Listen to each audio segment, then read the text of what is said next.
Welcome to the Insurance Technology Podcast. I'm your host, Reid. In this episode, I'm going to be interviewing Taylor Rhodes. This is a really good one. And look, I'm not just kissing this guy's ass because technically he's my boss. You will see he is a true leader through and through. You'll understand why Applied is crushing it.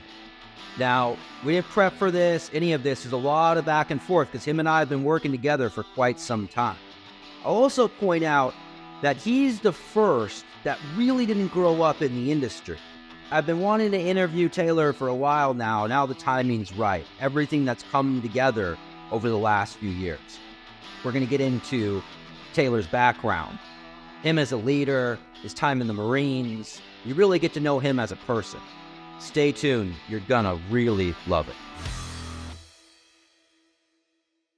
Welcome to the Insurance Technology Podcast. I'm your host, Reid Holsworth. Joining me today live in the downtown Fulton market is Taylor Rhodes, CEO of Applied. Taylor, welcome. Thank you, Reid. Thanks for braving the polar vortex to come to our office in Chicago today to do this. Dude, this is the first live one and the coldest day ever. I grew up in Arizona. How do you think I feel? Right? Brutal. Like I was telling you, I actually did it though. I walked from Union Station to here. I know. I'm like, I'm going to do it. I'm going to see it. And it's funny. I started doing it, started walking, and I was literally freezing. My hands went numb, feet went numb. So does that decision make you stupid or hard? You know, I want to say hard. I mean, I am kind of talking to my boss right now, so I'm going to say but 5 minutes into it, I thought it was a pretty dumb decision. Yeah. Especially when I was like one of four people walking today. I respect you for that. But I don't know if you know, do you know Wim Hof? Do you know who Wim Hof is? No. The Iceman. He does all this like breath work stuff. He's like climbed Everest like 8 times in his like shorts. Like it's like some crazy stuff like that. He jumps in the ice and whatnot, and he does all this stuff when he literally strips down to a Speedo, will drill a hole in the Arctic and then jump in the water. And he has these goggles so his eyeballs don't freeze, literally. Yeah.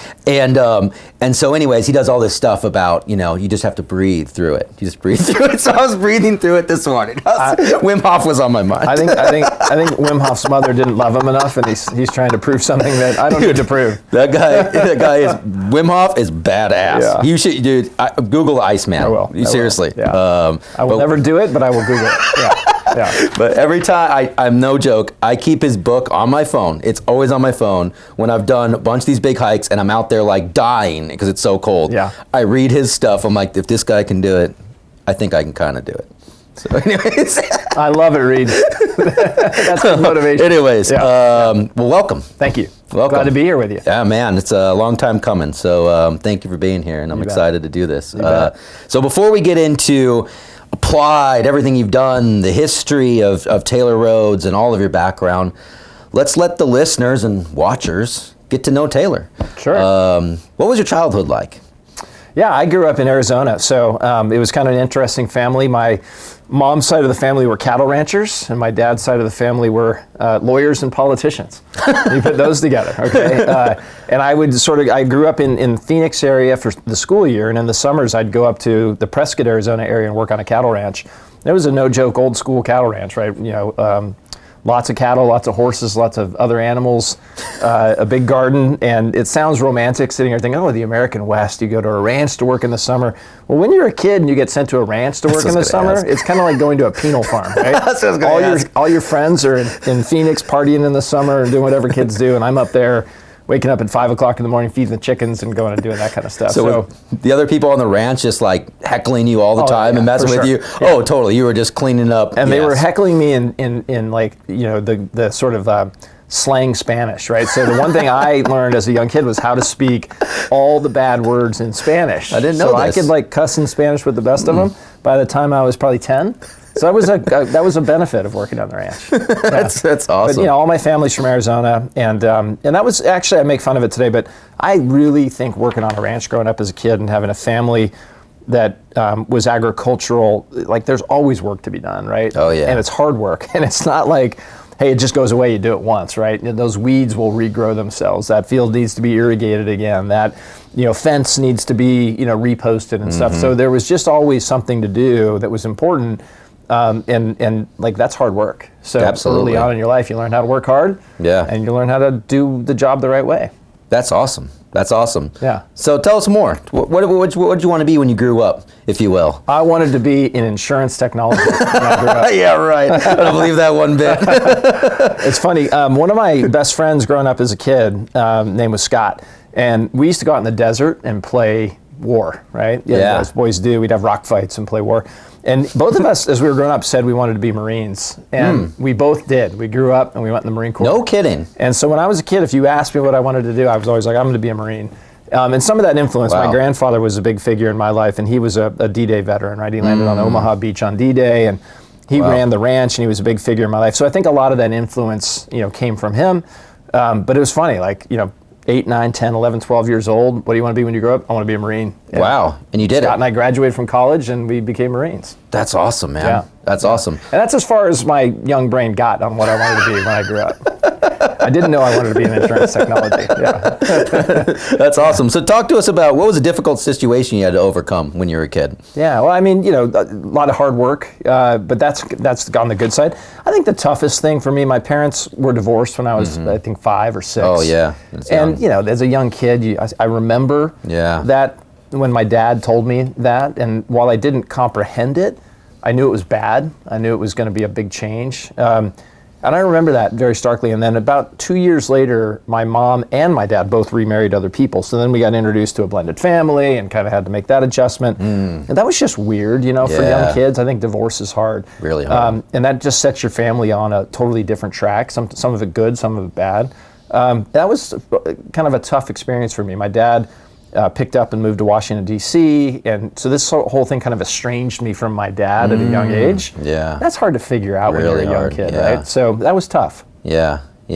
Wow. Now you have siblings? I do. I have 3 brothers. 3 brothers. And where do you fit in that? I'm the second. Okay. So for a long time, my identity was I was the middle kid because there was my older brother who's 2 years older than me, my younger brother who's 4 years younger than me, and then all of a sudden my dad decided he wanted to have another kid. So 8 years later comes this other kid, who's my brother Arthur. I love him to death, but he ruined my clear position as the middle kid. And I always, with pride, was the middle kid because I was the troublemaker. I was the smart aleck, And then along and now I'm like, who am I? I'm the second in 4 kids. That's not cool, So, but yeah, all brothers. Which probably my mom used to always go, I'm the only woman in this house. You're going to drive me to the... brutal. Yeah, and I'm like, yes, I believe that now. That was tough. That's awesome, man. So what about high school? Who were you in high school, Taylor? Who was Taylor Rhodes in high school? I was the heckler. I was I could see it. kind of the smart alecky kid. I was the guy who, got in trouble in class. The teacher would always be like, there's a time to and a time not to. Just learn when to shut your mouth. I was a swimmer. I always grew up in Arizona. I was always in the water. I loved the water. And that led me to swimming competitively. So I was a swimmer. And I was just I loved to have a good time. My persona in college was like, you want to go do something social? Let's go, right? Oh, nice. And so that was fun. And I hung out with the people who had the same mindset, which probably led to some bad decisions and things I shouldn't have been doing in high school. But that was me. I was trying to have fun. Music. What was music? Oh man! So I remember so clearly when Guns N' Roses' "Appetite for Destruction." Oh, I love that album. That was my favorite album. I love that album. I could sing every song on that album. I wore that thing out, right? The tape? On the tape. I wore it out. Wore out that tape. Yeah, so that was, I remember that album came out. I also liked Social Distortion a lot. They were like my favorite band. Yeah. And I wore them out too, but then when Appetite for Destruction came out, that was it.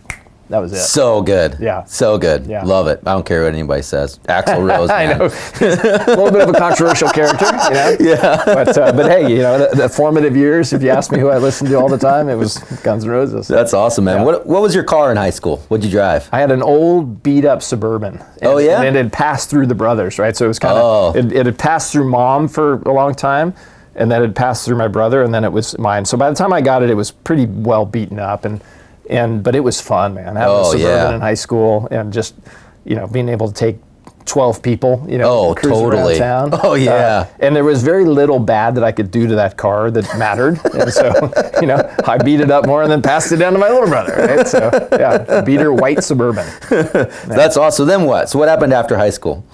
I went to college. I went to the University of Arizona, which is also mistakenly called the Harvard of Tucson, Arizona. Okay. But no, I grew up in Arizona kid. So I went to the University of Arizona down in Tucson.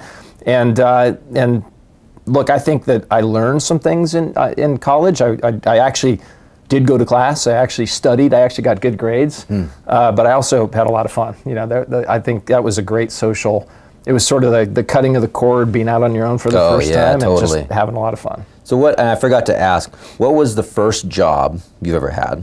Yeah, it was working on the ranch. I got paid, but my family's rule was from the time that you could actually really get up and do stuff, you were going to have a job. You could choose what job it was, but in the summers, you were going to have a job. During the school year, if you were doing a sport, you didn't have to have a job. But if you were in high school, didn't have a sport, you were going to work after school. And in the summer, you were going to work. And so one of the cool things my granddad did for us when we were little, he worked us a lot, but he also paid us. And so when he paid me $5 an hour way back then, which was a lot of money. That's good money, yeah. But there was a lesson in it, right? It was work hard and there's rewards. Yeah. And so the first job where I would get a paycheck, and he would type us a paycheck with a stub on it where he would withhold taxes. And so he was also teaching us no kidding. Hey, you got to be a citizen, you got to contribute.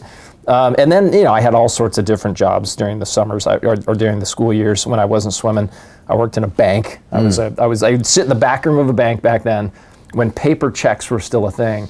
And there was a huge filing cabinet back there, and you had to file all of these checks. So people would write a check, they'd go out to dinner, they'd write a check, and then that check would get mailed back to the bank. And then all those checks had to get scanned and then put into a file cabinet. Wow. So you want to talk about a mindless job, like sit in the back room of a bank filing checks. So I never wanted to do that again. And then I switched to construction. So I started working construction and doing construction jobs and things like that. So I always had a job. And always, the rule was you can have the Suburban, but you got to pay for the gas. Hey, you're going to earn your allowance and all that kind of stuff. So I've always worked. That's awesome, man. Yeah. All right. So, college, Arizona. Yep. And then what? Marine Corps. Yeah, baby. there it is. Yeah. I graduated, and then I went to Marine Corps boot camp in Quantico, Virginia, and I became commissioned as a second lieutenant in the Marine Corps, and then I served for 5 years as an infantry officer in the Marine Corps, and that was it was just a foundational experience, right? Yeah. Well, I'll tell you, you want to grow up fast. Oh, right? yeah, big time. I didn't really, I would say I was probably pretty immature as a kid in college, just doing what college kids do. Yeah. And the Marine Corps is a way to grow up fast, and a way to learn a lot of things about leadership, about people, about being responsible, about paying attention to detail, about building great teams and putting the team over yourself. So just lots of the things that I learned in the Marine Corps really still stick with me today. If you had to kind of sum up your Marine Corps experience, and I know this is hard to do, but what would you say you took away from that mostly? Yeah, it's team over self. Yeah. And the importance of team. Yeah. At Applied we talk a lot about the team. Yep. And what I learned in the Marine Corps, first of all, you as an individual can do way more than you think you can do. And you can be challenged and pushed into doing things that if you and I were just sitting here, it's like you reading that Snowman or Iceman or whatever. A lot of people put a mental lid on what they think they're capable of. Well, the Marine Corps purposely teaches you to take that lid off and to show you what you can accomplish both physically and mentally. And so that was one thing, is we can all rise up and do way more than we think we can, hard things. And then the second is you can do way, way more if you've got a great team around you. 100%. That's all in on the mission together, that all shares the same values, that's all kind of going in the same direction. So those were probably the two most powerful things. The other thing was building that team doesn't come easily. Oh, you got to work hard to build a great team. And if you're the leader of that team, it's hard. Like, you can't just snap your fingers. Even a lot of people think in the military, well, it's a hierarchical system, you're an officer, they got to do what you say. No.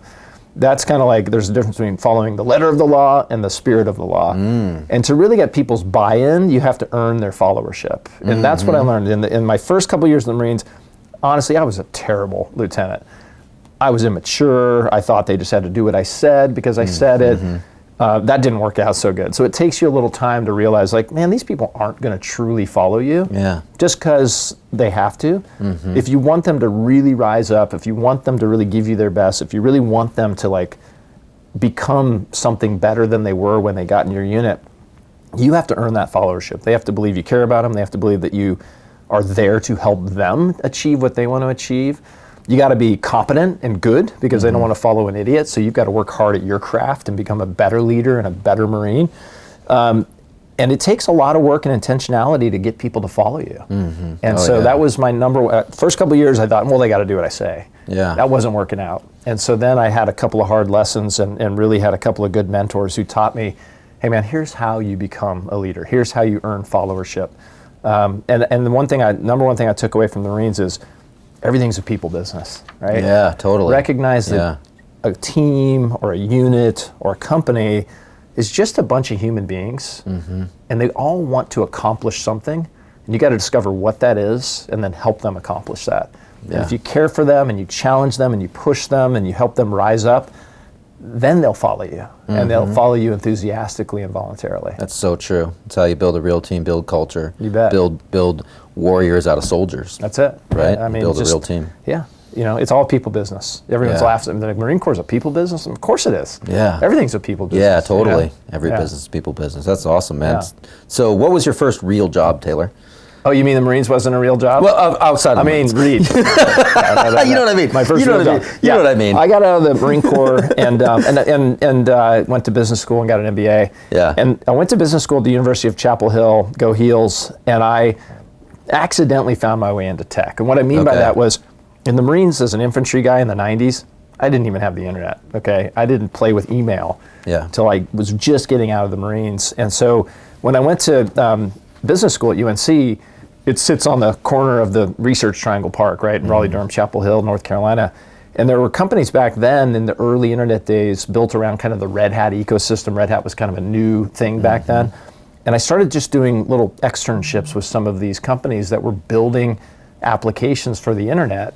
And I caught the tech bug and just thought, you know, this is going to be fascinating. It's going to be a whole different direction the business is going to go in. I wrote some really bad code early in my life. You don't want me coding. And I realized fast that I was more a fit for the business side of technology. But that kind of stuck with me. So right after business school, I went to work for a giant tech company at the time called EDS, or Electronic Data Systems. It was Ross Perot's company. Hold on real quick. It's a fact that a lot of Marines become CEOs and leaders of organizations, right? I mean, and a lot of Marines are recruited for that as leaders of organizations, right? Yeah.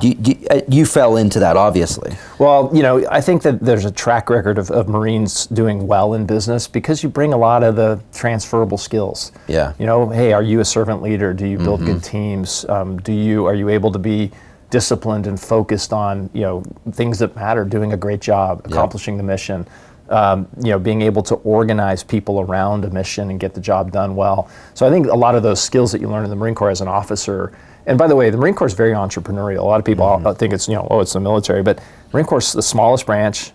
It's under-resourced all the time. It gets handed very hard missions, and you never have enough of the right stuff or the right people to do them. And the situation always changes on you. So you have to learn how to, they call it adapt and overcome, right? Improvise, adapt, overcome.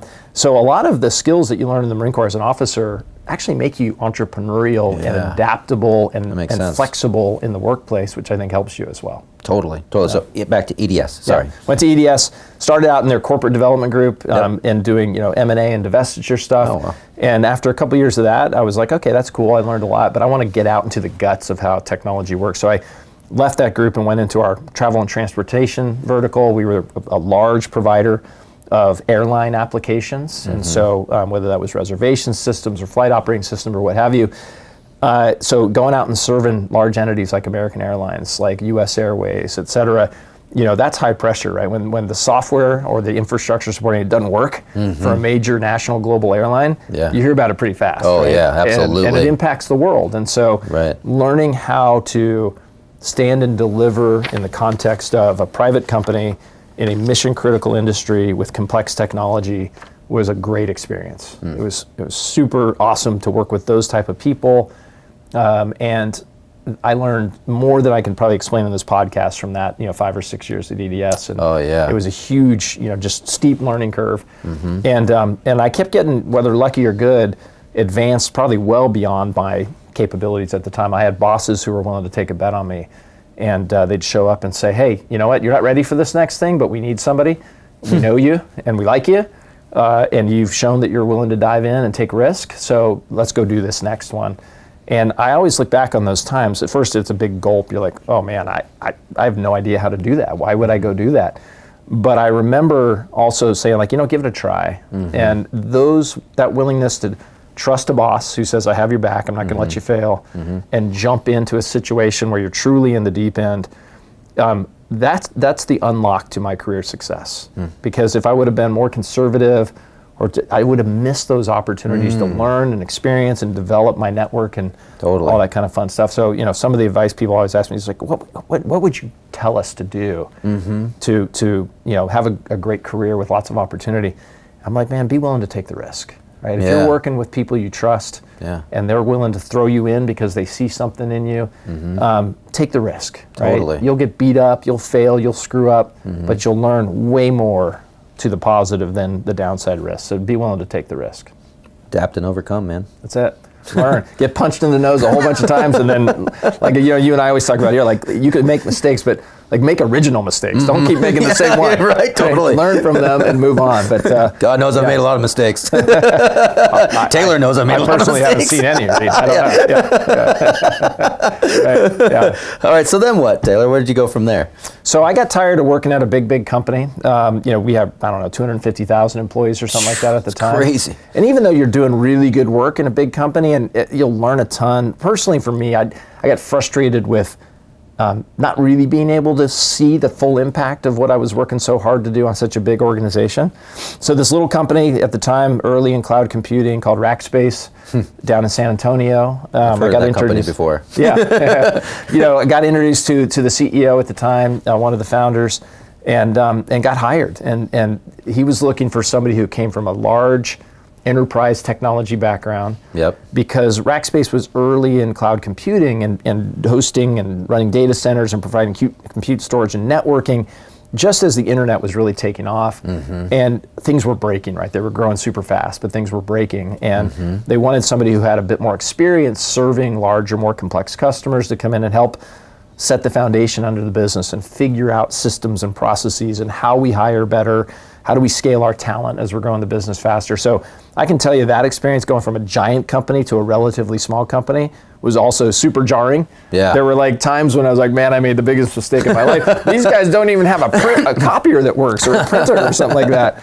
But it was golden. It was such a great experience. We were a really special company. We were early into, kind of virtualization and then cloud. We grew from nothing to billions of dollars in revenue fairly quickly. We were competing head on with AWS, Amazon Web Services in the early days. If you go back in time and you Google search cloud computing from 2008 to probably 2012, there was really only Rackspace and AWS in the mix. Microsoft hadn't figured it out yet. Google hadn't gotten in. And when you compete with a formidable opponent, it also sharpens you, right? It makes you better at your game. It makes you realize, oh no, that was a mistake. We should not do that again. Let's go this way and try to differentiate ourselves. So I had the gift of doing lots of different jobs within Rackspace as we grew from a relatively small company to a bigger company, and ultimately became the CEO of that company and led it through a period of time when we were having to figure out, how do you compete with the giants, right? Not only AWS, but then Microsoft, Satya Nadella took over. They got really focused and clear on their cloud strategy. Google came in and said, hey, Google Cloud's going to be an important business. So you can imagine being the CEO of a relatively small company, billions of dollars in revenue, looking out and going, oh, okay, wait, all I have to do is I got to figure out how to outcompete Amazon, Microsoft, and Google. No problem, right? Right. It was tough, but it was awesome. Great company culture too. We learned so much there about how you build a culture that really engages people, gets them on the mission of over-serving the customers in a way nobody else is willing to do, feeling like they believe in the mission and are excited and proud to be there. We were often cited as a real culture carrier company. One of the cool experiences I had there, which was a real learning as well, is we recruited Fred Reichheld, who was the sort of founder of the Net Promoter or the NPS system, to come be on our board. So I got to work with Fred for years. And here's the father of the NPS system who was using Rackspace as kind of a way to learn about how to do this in a technology context. Yeah. And I learned so much about how to build client-centric cultures, how to really think about what engages your clients and makes them into promoters, and that was an awesome experience as well. Wow, I bet.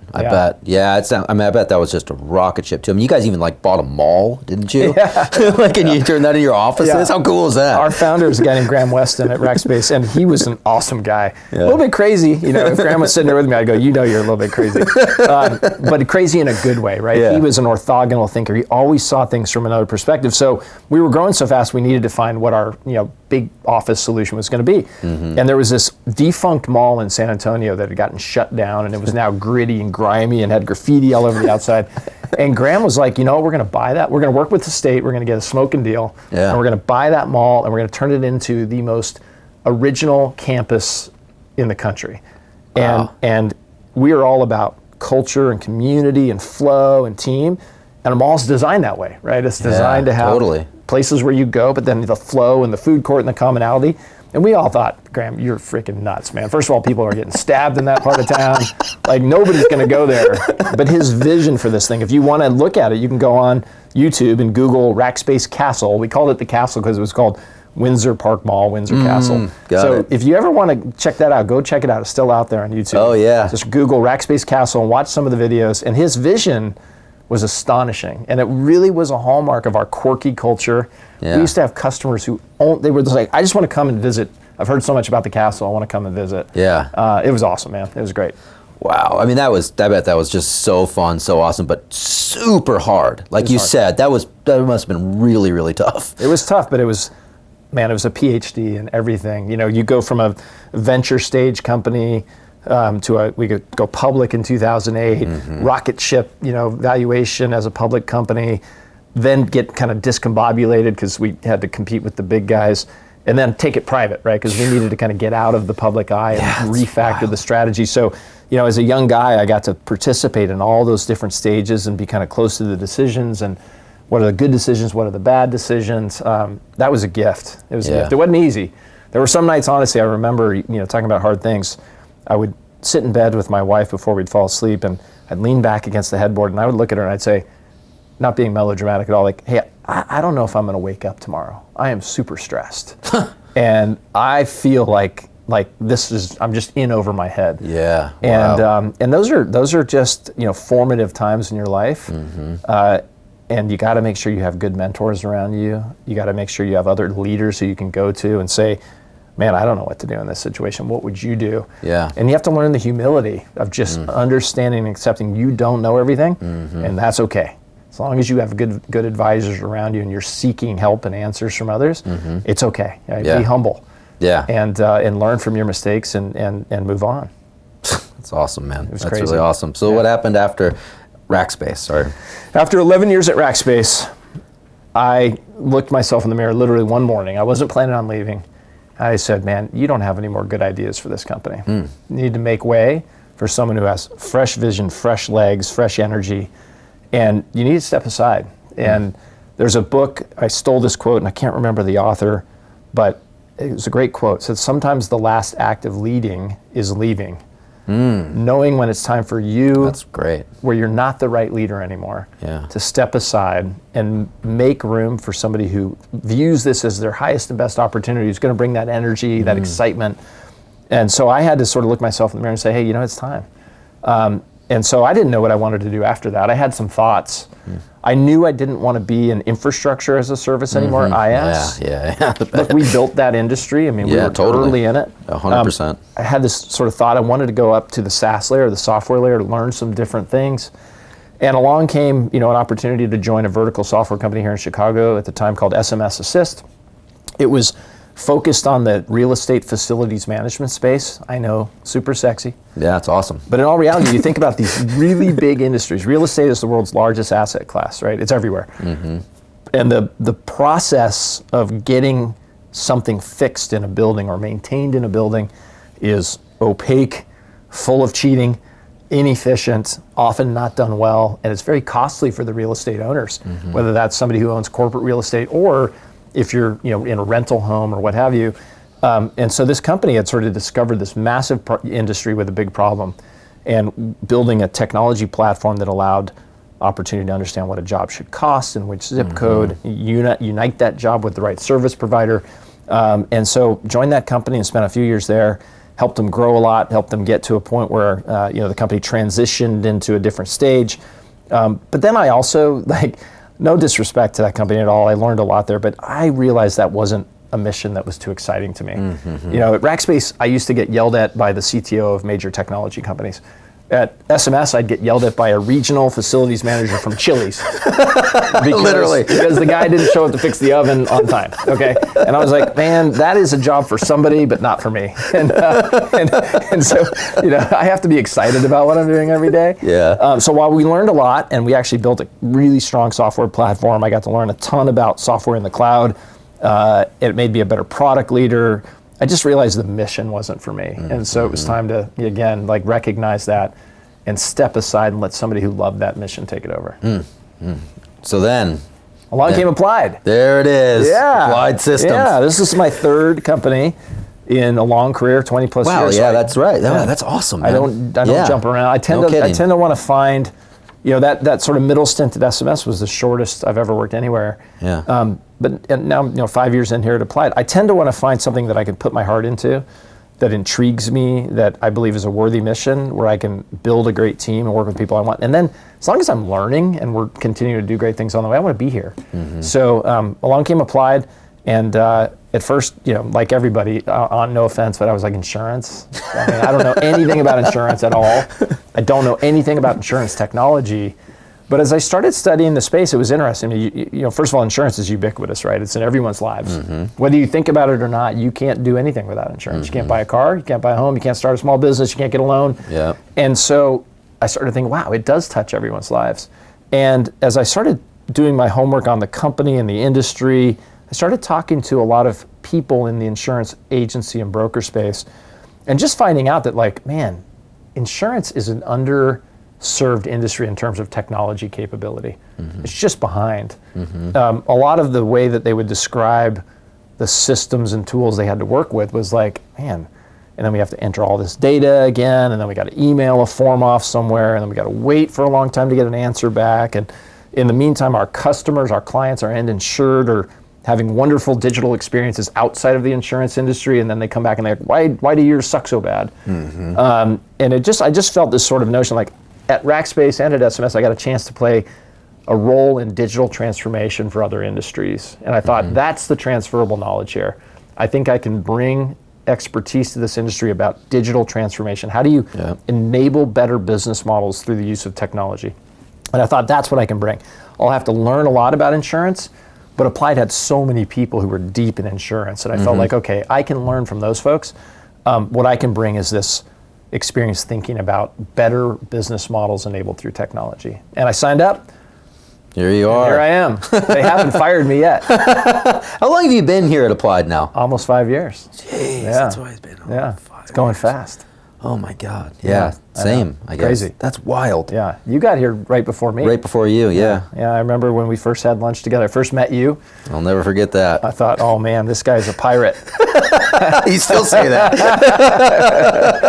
Yeah, that's my nickname for you. Reid the Pirate. We can talk about why that is. Yeah. Yeah, no, I do. I remember that conversation, for the listeners. I mean, it was after the acquisition of Tech Canary. We were all here, and I wasn't really happy. Wasn't really doing much here a lot. And, we had a mission, and we completed the mission, and it's, okay, now what? And I remember I learned that you were going to become the CEO of Applied. I reached out to you on LinkedIn. Yep. And I will say this about you. You are really good at responding. Yeah. Period. To anybody. You are. Yeah. You are that guy. And so you just, boom, came back to me, and we went and had lunch. And it was like an hour-long lunch, and we sat there for half the day. And I basically came there to tell you that I was going to leave and go do other things. And you asked me to stay. Yeah. which was, I don't know if that was a good decision or a bad one, to be determined. I'll tell you guys offline. But no, the deal was, I remember you used a phrase with me that really stuck with me. You're like, man, at Tech Canary, we were on a mission, and we were going 100 miles per hour. And now I feel like I've been put in the school zone, right? I can go 10 miles an hour, and like there's so much more we can be doing. And I just want to state for the record, Applied took a lot of heat at the time for the Tech Canary acquisition. Oh yeah, I got here after that, okay? So that was not my decision. Yes. But I'm glad we made it. And a lot of people were wondering why. Why did Applied? Was it a good decision or a bad decision for the industry? And you and I started talking about the need for Applied to rediscover innovation, right? Yep. You know, Applied had been around for 35 years at that time, had reached a level of success in the industry, and had done some amazing things along the way, right? To include inventing the first management system, to include a lot of things that were great for the industry. But I think at the time, with absolutely zero disrespect for the people who were here before I got here and the people who were here when I got here, I think the company had just lost some of that innovation spark, right? Yeah. You were feeling it. 100%. And it wasn't because we didn't have caring people who really cared about their clients, who really cared about the industry. Yep. In fact, to the contrary, I found we had really caring people who really cared about their customers, really cared about the industry. And they were frustrated too that maybe some of the innovation opportunity wasn't on the agenda. And so I remember that lunch, I remember walking away from it going, okay, I'm brand new to this company. I'm brand new to this industry. I like the guy and I like his spirit and I think I can learn from him, but man, is the company going to accept that? Are they going to want to embrace an entrepreneur? Are they going to want to, or are they going to want to kill him? You know, and I'm the brand new guy. And it gets back to that leadership lesson. Just because you're the CEO somewhere, it doesn't matter initially. People they might say yes to your face, but if you don't learn the business, learn them, care about them, figure out, you know, what your contributions are going to be, they won't follow you. So I remember coming to Applied and I'm sitting here thinking, okay, well, I'm the CEO. But man, it was not, I gotta be honest, it wasn't the most warm reception I've ever had in my life. You know, these were people who were deep industry experts and they're like, what the heck do you know about insurance? And so I had to go about, you know, figuring out who's who in the zoo, where can I add initial value and help and earn some credibility? What's the vision for Applied that's gonna get people to swing from like, hey, we're skeptics on are we ever gonna be innovative and winning, to being like, yes, I believe. And all of that kind of ran straight into my interactions with you, because you'll remember it took a little while for me to get my feet under me and figure out like what could I do with Reid here that would help me in my mission to say, we are playing to win, we're back on the field and have an innovation agenda, and we're gonna go become a client-centric culture again that is actually doing good things on behalf of our customers in the industry. And then I asked you, you know, to take on the CEO role for Ivans, because we agreed that was a tremendously strategic asset. It had kind of lost its innovation mojo a while ago, but had tremendous potential to do good for the industry.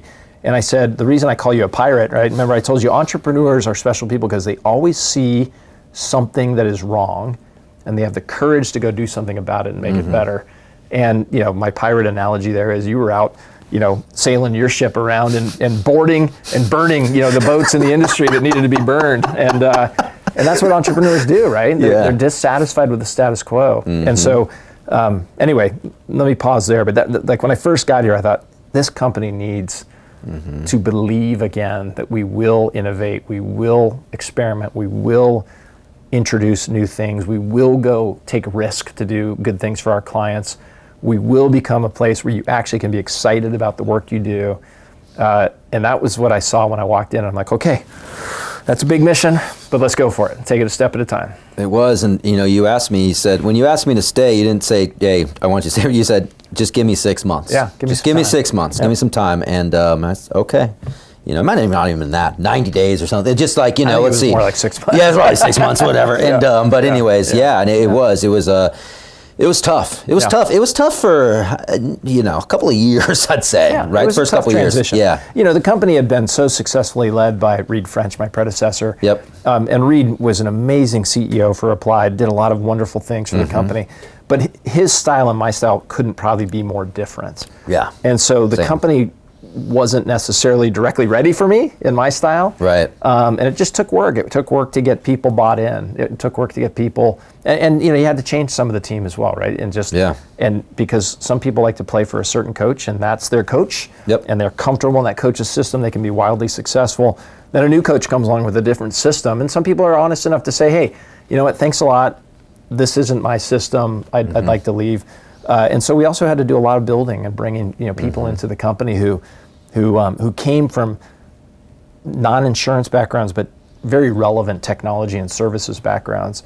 And again, who viewed this as their highest and best opportunity, who would bring that energy and that vigor and that drive and that curiosity to it. So there was a long period of time where we had to get the team right. And, absolutely. And, you and I talk about teams all the time. If you don't get the team right, you can't do anything else. So first job always is figure out what the team needs to be and then build the team. Well, you have a great team now, and it's fairly, most everybody's new on the team. New within the last 5 years. Yeah. There's some folks now who are getting to their third and fourth anniversaries, but there's also some folks who are still in their 1 to 2 years. But so they're learning the insurance industry and bringing what they've done in a great way at other companies to this industry. I'll tell you what, this company is a completely different company than when you and I met for lunch that day. Yeah. Completely different. And I think the industry knows that, and they feel it. And I mean, I think for me, when it really came together was not this last Applied Net, but the one before in Nashville. Yeah. It just the buzz and everything. Yeah. I mean, of course, this last Applied Net's just continuing that, but it just, you could feel the culture and the difference and just everybody, and it's just, Well, we say this all the time here. It's like when your clients win, you win. And if you keep that North Star and you really mean it, then you use that simple mindset, like when your clients win, we win. If you help your clients win, we win. They will trust you as a partner, and you will benefit from them winning. And that sounds so simple, but you have to really examine every decision to be like, how does this help our clients win? How does it help this industry become a better place where more agencies and brokers and carriers are thriving? And that's just the mindset that I think I've strived hard to bring to this company. Yeah. Right? And it's just, it challenges us all the time to examine our decisions in a good way. What's the value of this decision? Like, should we say yes to this? Should we say no to this? And so I think that's a key element of really the reinvigoration of Applied. And also I told the market after a year or so here, I said, hey, I want us to become a humbler company. We don't know everything. We don't have the best answer to everything. We need to be out listening more. We need to be engaging with our clients in new ways. We need to be really thinking about the ecosystem and talking to people about what they need and what they want to see, and being humble enough to also say, hey man, some of our stuff stinks. Yeah, we have some stuff out there that's old, that hasn't been modernized, that needs to be better. And so this notion of coming at this with a very client-centric vision, but also the humility to sort of look at what we've done well and build on it, and look at where we've screwed things up or not invested appropriately, and be humble enough to say we're going to fix that. I think that's become a key characteristic of Applied's culture, and I think that's powerful. Yeah, well, I mean, you've really built a culture that just breeds innovation, first and foremost, and you've really built a really great, kind culture of people, people that really enjoy coming here to work, and I mean, they really do. It's very different in that way, in a positive way, and I think it's hard. It says a lot to you as a leader. I mean, you're hands down an awesome leader. I mean, throughout this whole conversation, you've brought up so much about leadership, and there's so many great nuggets, and this is how you are all the time. Yeah. It's not like you prepped for this or whatever. This is just who you are, and I think it's pretty amazing being here and being involved in it. And then for the listeners too, everybody keep in mind, I had no golden handcuffs. I didn't have to be here. No. Zero. Yeah.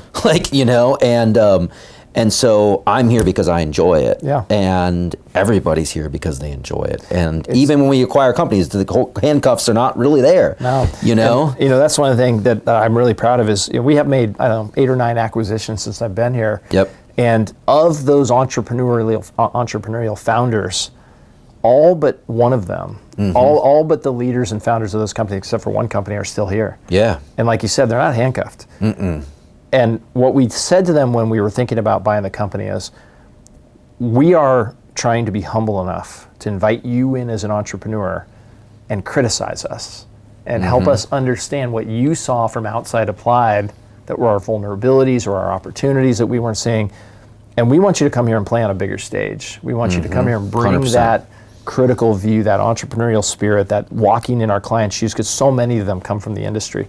And it's a great statement for a 40-year-old company now to be able to bring entrepreneurs in and have them elect to stay. Yeah. And it's not because they're like telling us we're awesome. A lot of times you and I have hard conversations about, hey dude, we're screwing this up, or we're not doing this well, or we need to do this differently.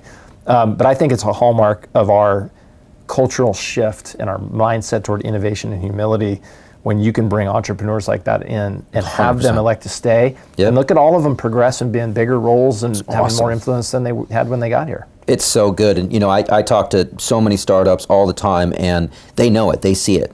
And a lot of them are looking to, hey, that's their exit in the future because that's kind of the next step of their career. Yeah. Like, I've had these conversations with so many out there. Yeah. They want to sell their business to this organization because of the culture, and because of what you've built. It's awesome. Most big companies buy things and screw them up. And it really takes intentionality and hard work to buy something and actually create value from it. And that's what we build a lot of awesome things here, so we always want to be an organic R&D shop as well.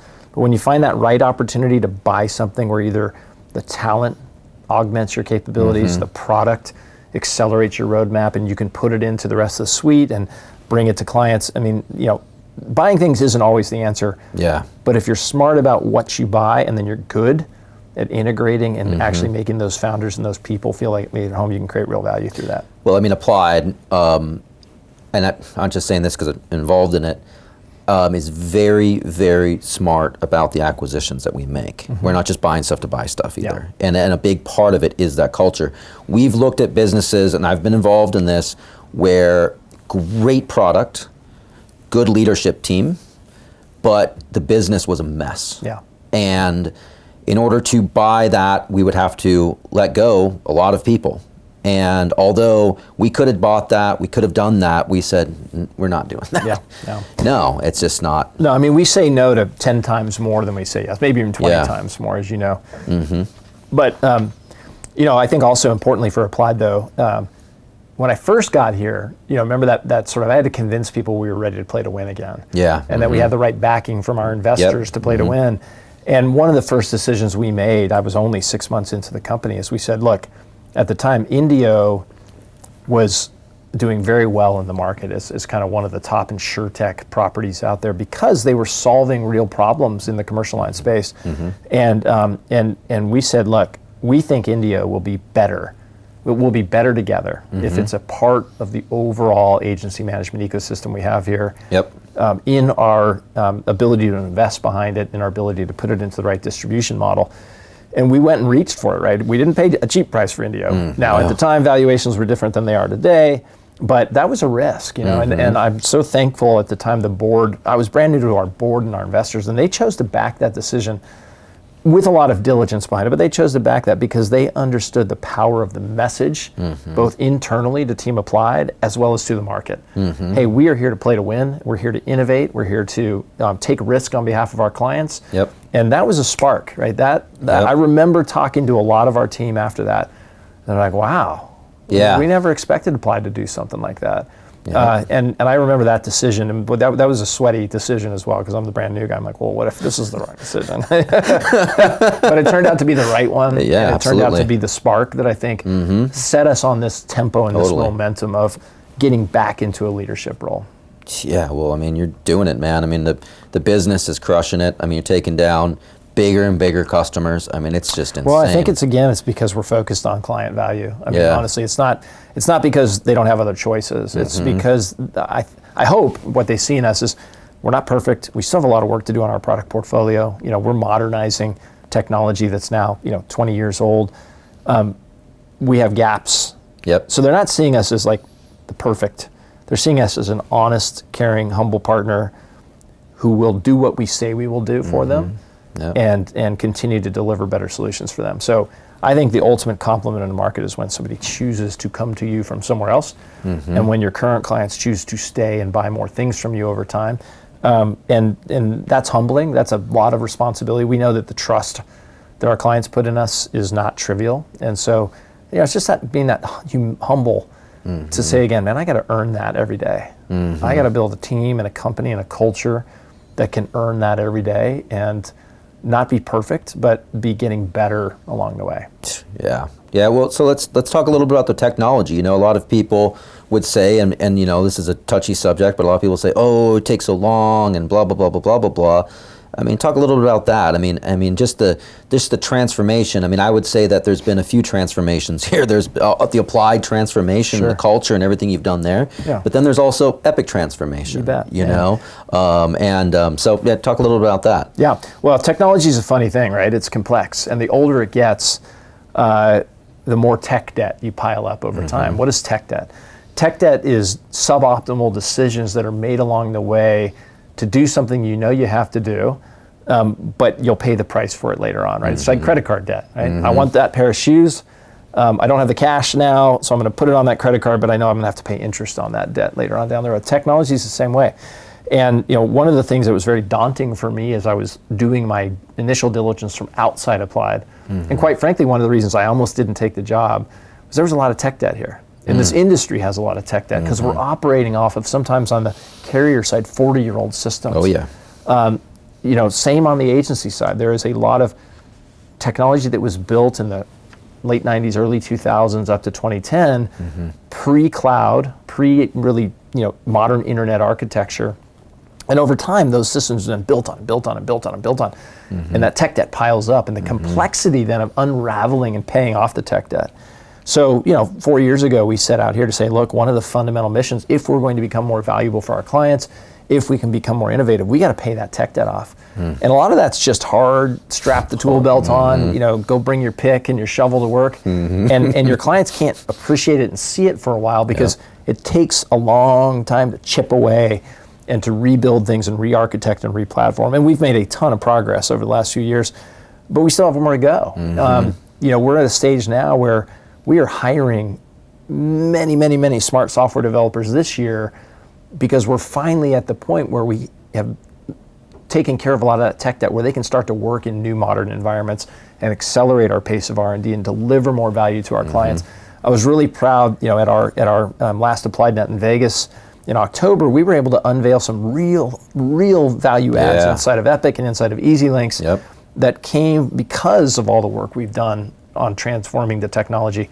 So more to come on that. I think the more tech debt we're able to pay off and retire and get into modern cloud-based systems, the faster we can go on innovation, the more value we can create for our clients. So look, that's not a trivial task. No. Epic is a very broad, very complex system that does a million things for an insurance agency or brokerage.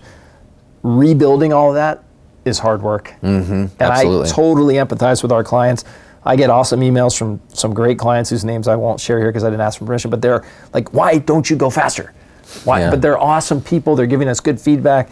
And oftentimes I'm like, hey, we will be.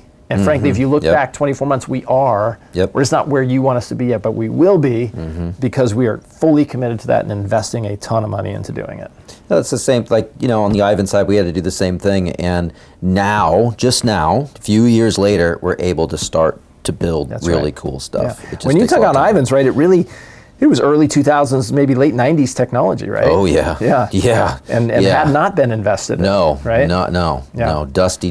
Things break a lot. Yeah. People go, hey, why can't you go change that button over here? It's so simple. And you're like, to do that, I got to go back and rewire code that touches 1,000 other things. It'll take me a year. And how frustrating is that for us and for our clients, right? It's tough, man. It was tough. It's been, for me, this has been a huge learning curve. So many things. I've learned so much. Being around you and your leadership style and just, what you've done for this organization, and then just dealing with the slog of Ivan's and doing the Ivan's transformation, right? And then, obviously the tech, and it's been good, but it's the same.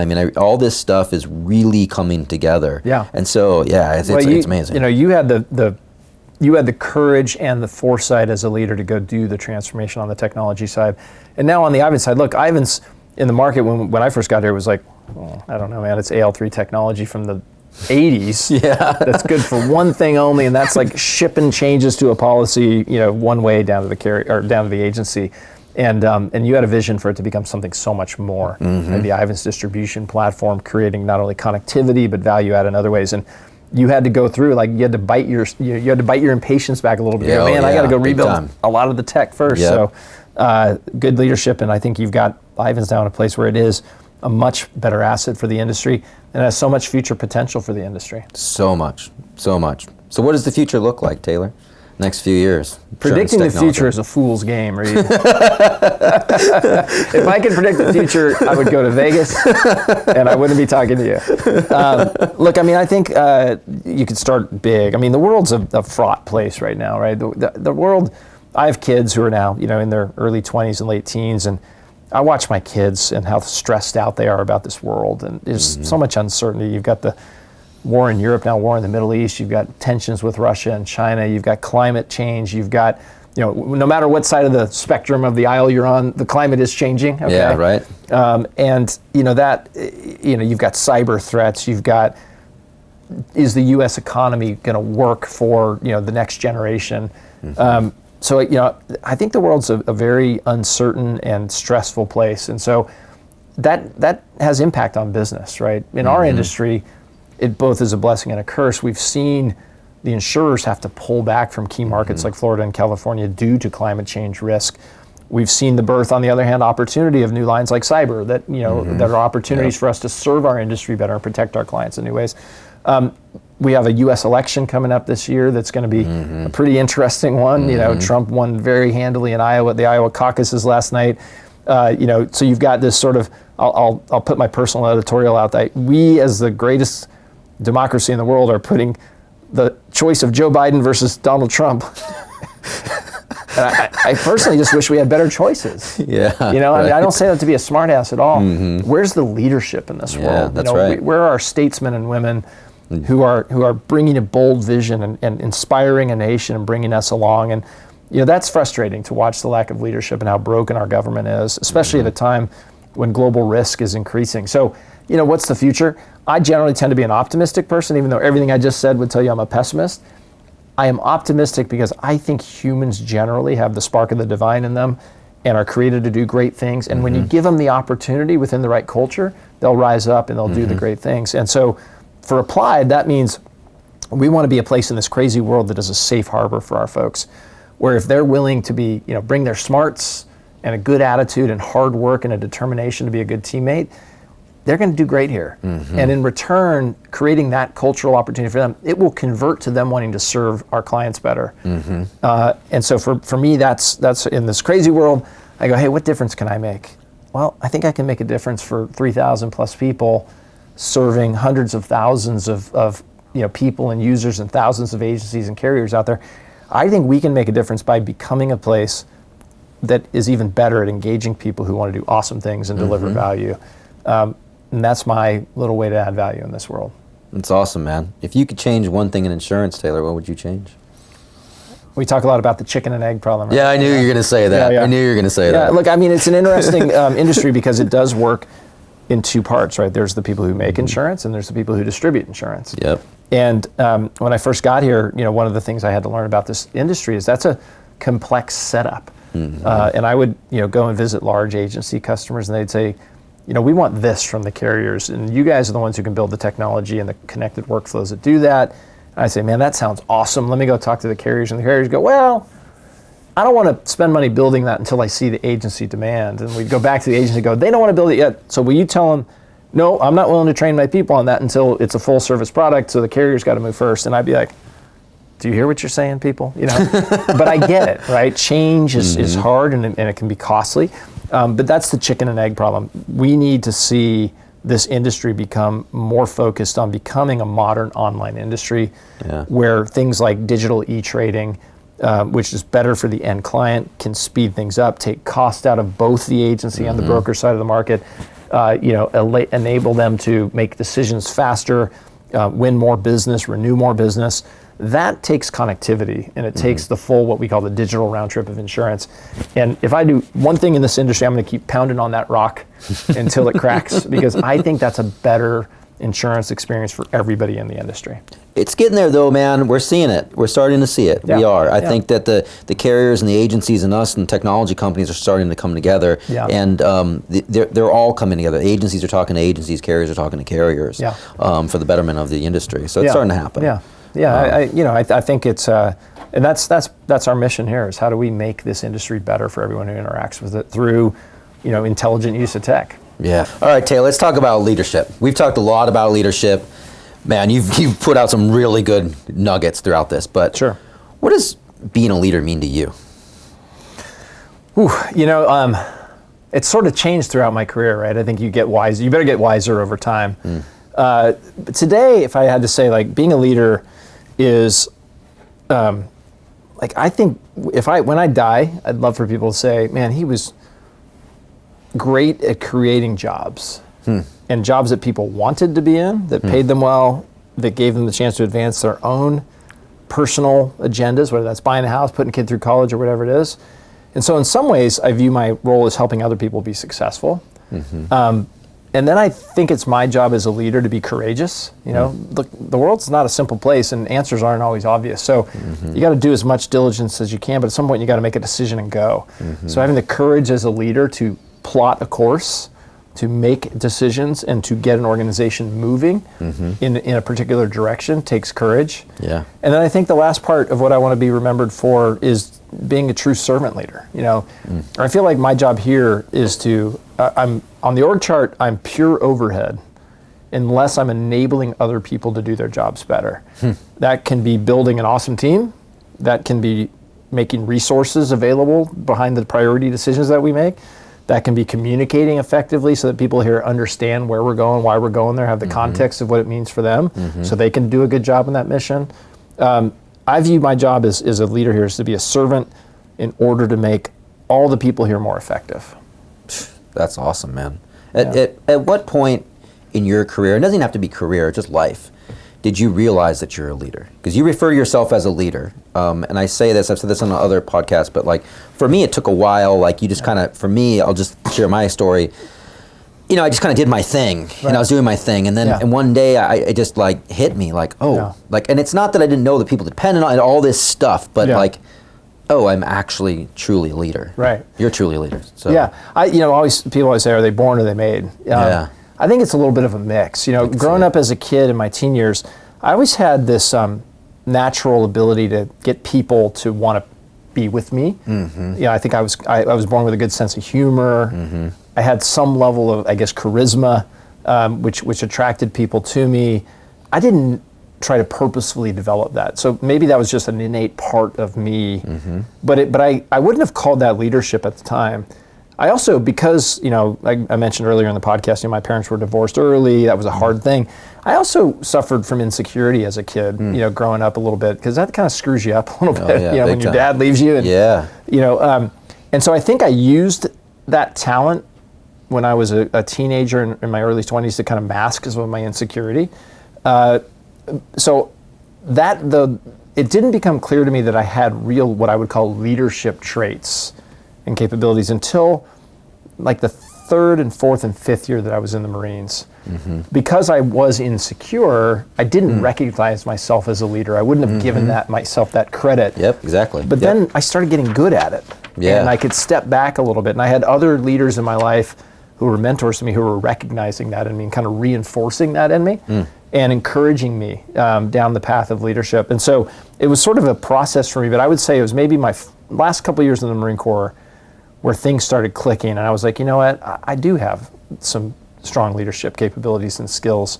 And then that started to build my self-confidence around leadership. And as I went to business school, I really started sprouting my wings. I was with a whole bunch of other smart people. They had been working in private sector jobs and hadn't had the military experience. I was a bit more mature than they were. I'd been out there and had to do some things they hadn't do, been put in some leadership situations they hadn't been in yet. And that gave me a chance to sort of share some of my early wisdom and my leadership traits there. And that was kind of the next click in. I was like, oh, you know what? Hey, I'm learning some stuff. I can actually lead and manage people. And that started to build the confidence around leadership. So that's how it evolved for me. So are you born with it, or do you learn it over time? I'd say yes. Right. Both. Totally. Right? I could see it. Yeah. But leadership, I always tell people, leadership's a profession. And so, I always get young people, that makes me sound like a grandpa. I always get young people who want to get career advice, and they're like, hey, what should I think about if I want to become a leader? Yeah. And the first thing I always tell them is, first of all, you got to really, why do you want to be a leader? Like, hey man, leading people's hard. Yeah. Humans are complex beasts. And when you become a leader, you take on all of the wonder of humans and all of the complexity of humans. So first of all, why do you want to be a leader? If you're going to lead people, you're going to take on a lot of responsibility for those people. You're going to take on a lot of responsibility for the dynamic they bring into whatever the setting is. So make sure, first of all, you care enough about people to want to be a people leader. The second thing I tell them is, hey, leadership's a profession. And just like any other profession, you better be willing to work to get better at it. You better be willing to be a student of leadership. Where are you going to learn from? There are courses you can take, there are leaders you can study, there are mentors you can have. But if you want to be a great leader, it's a profession, and you need to work at it intentionally to get better and better and better over time. I love that. It's so true. Yeah. It's so true. Wow. Well, you've given so much great leadership advice. I've said it a few times now in this podcast. It's really awesome. You're truly a leader. You wear it on your sleeve. You should get a tattoo. It says leader. Get a shirt. I'll get you a shirt. So, good leaders, I believe, should give back, not just to your people within your organization, but outside. So how do you give back, Taylor? Yeah. Look, I agree with you 100% on that. To whom much is given, much is expected. And especially in this crazy world, I feel like we have an obligation as leaders to give back. One way we give back, and it's just one way, is my wife Stacy and I are really focused on intervening in the lives of vulnerable children. And so that's meant different things to us throughout the years, and we've been involved in multiple causes. But we're deeply involved in an organization called World Vision, which is a non-governmental organization that focuses on eradicating poverty in kind of the most vulnerable parts of the world. And that allows us to kind of come alongside. This is an excellent organization that is really, really well respected for the impacts they make on the ground. That allows us to kind of pour in resources and time and care into somebody who's out there making a difference at scale in the world for like the most vulnerable people. This world does really, really nasty things to children and to women. And we are able to join up in the mission of making lives better for women and children around the world. So that's one way we give back. Another way is just kind of like have the good neighbor mentality, right? This is not a State Farm commercial, but being a good neighbor means being kind, being caring, being willing to actually spot when people need help, whether that's just a listening ear or something else, and just be a good citizen, be a good neighbor. The world doesn't have enough good neighbors. All this crud out there on social media and the cable news channels pits us against each other. And I always said, hey, when I retire, maybe I'm going to start something called Meet Me in the Middle, where we actually start being civil to each other again, being caring about each other, being collegial toward each other. So, the other way my wife Stacy and I just try to make a difference in our little world is just be a good neighbor, be a good person, be willing to actually care for others and do something about it. I guess for the listeners out there, start there. Start there. Right? Yeah, honestly, turn your social media off and turn your cable news off. Stop looking at everybody around you as your opponent and actually get out there and talk to people who aren't like you and be a good neighbor. I actually don't know this. Are you on Facebook, Instagram, any of that stuff? No. I'm not. I don't know. Yeah. Were you ever? No. No? I honestly, growing up in technology and honestly at Rackspace, we hosted all those social media channels in the early days. But I've always felt like I'm on LinkedIn because LinkedIn is a career, workplace. Same, But I've always felt like that's a second or third job, and it's such garbage, honestly, and it messes. I've seen what it's done to my kids. We tried to be the good parents who our kids couldn't have iPhones till they turned 15, and we thought that's awesome. Well, they got addicted to that stuff as fast as if they'd been using it forever, and I see how it stresses them out. Totally. It stresses them out, and it makes them feel inadequate and all the bad stuff. One of the biggest things I am concerned about in this world is the impact of the internet in negative ways. It's done so many great things for the world. It is also a disaster for our kids, and that really concerns me. So I am not a patron of any social media sites, except I have to use LinkedIn because Applied says I have to. Same. Yeah. All right. So what do you do for fun, Taylor? I'm a skier. I love being out in the mountains out west. I grew up out west, and that still feels like home to me. I love Chicago, but if you ask me where I'm really happy, it's in the mountains. The old question, beach or mountain? I'm always mountains. Oh, yeah. Mountains. I'll go to the beach every now and then, but happy places, being out in the mountains, skiing in the wintertime, doing mountain biking, hiking, fishing, things like that in the summer. Yeah. And I try to do as much of that as I can. We have a place out in Utah that we go to. That's what I love to do. Yeah, you tear it up on the mountain bike too. I used to. Now I'm a bit more cautious.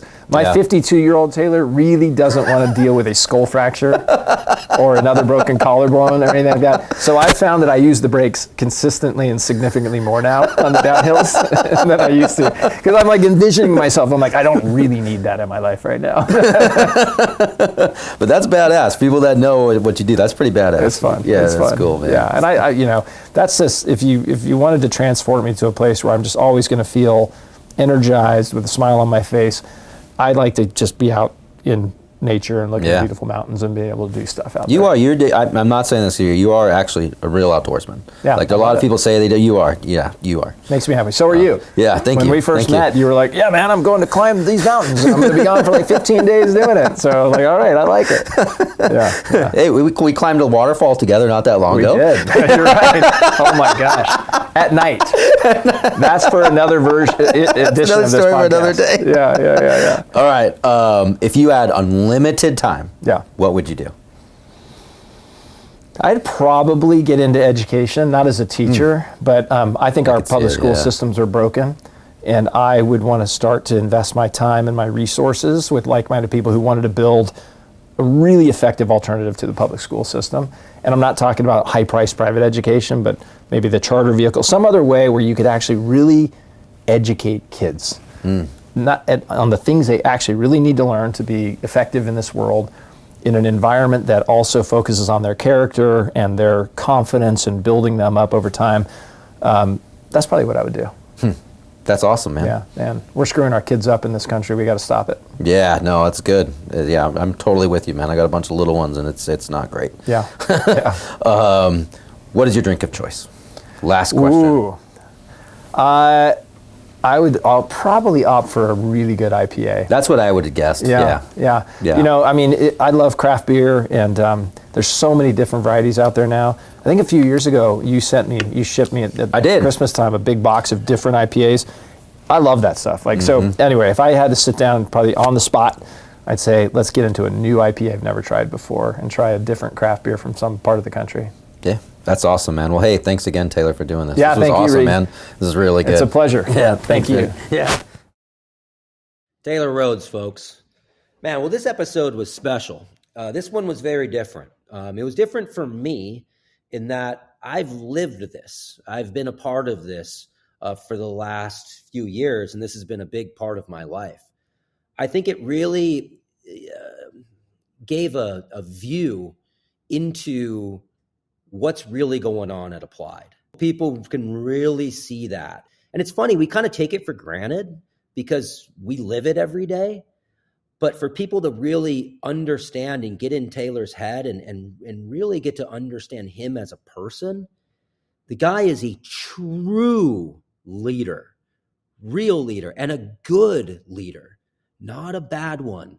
It doesn't mean just because you're a leader doesn't make you good. It's a really, really good guy, and just everything throughout all of his experience from the Marines all the way up until now, it just proves that. And, I always tell people, I'm like, Applied's a different animal. It really is. When I came to Applied, I would not still be here if it was the old Applied. Seriously. And as I've said before, I never had any golden handcuffs. Everything that was said in this podcast was 100% the truth, and none of it was scripted or anything. We literally sat down in the office and just started talking.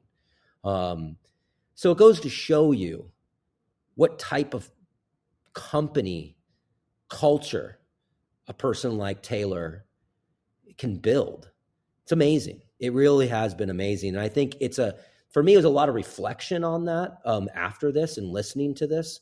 And yeah, I'm really proud of it. And I think it's been a lot of work, but yeah, Taylor's badass. He really is. And I'm not kissing his ass. So, hey, I'll say this too. I really enjoy digging into the leadership side and really getting to know people in that way. I think it's really beneficial for everyone. And it's beneficial for me just even listening to. It makes me a better leader. And I feel like if that's helping me, it's going to help you, the listeners, as well. And so we're going to continue to do that. We're going to continue to dig in there. We're going to dig into other things too that are not as typical for an insurance technology podcast. I think we'll at some point this year, we'll get into things like mental health and stuff like that. I think it's all very, very important for all of us as leaders that are listening to this. And so yeah, I can't say enough. I thought it was definitely one of my favorite, just because of how close I've been to it. And it was a lot of fun.